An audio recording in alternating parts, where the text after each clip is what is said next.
Tavistock House was the home of famous writer and social critic Charles Dickens.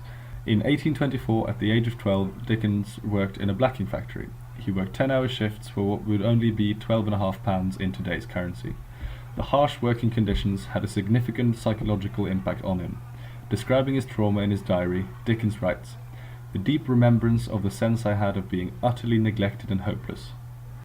Inequality is the distribution of income or wealth within different groups of a population. Extreme inequality arose in the Victorian era due to poor government policy, such as the New Poor Law, and also as a negative externality of the Industrial Revolution. The relationship between industrialisation and inequality can be explored through the Kuznets curve. The transition from an agricultural to manufacturing-based economy creates an income divide between urban and rural populations. Equally, with little worker representation and a lack of competitiveness in markets, firms can pay lower-skilled workers below their marginal revenue product.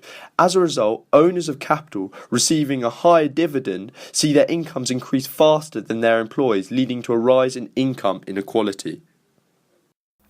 By 1851, Dickens resided in Tavistock House, Bloomsbury. By this time, he had earned fame and fortunes through novels such as Oliver Twist, David Copperfield, and Hard Times. In his novels, he would vividly illustrate the appalling conditions in workhouses, particularly in Oliver Twist, when Oliver is starved, caned, and flogged.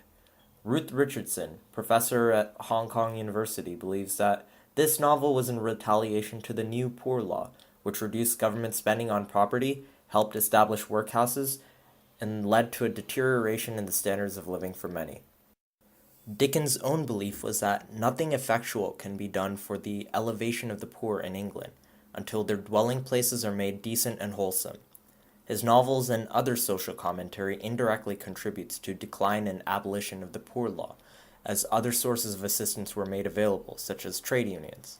Finally, the National Assistance Act of 1948 abolished poor law legislation and brought an end to workhouses.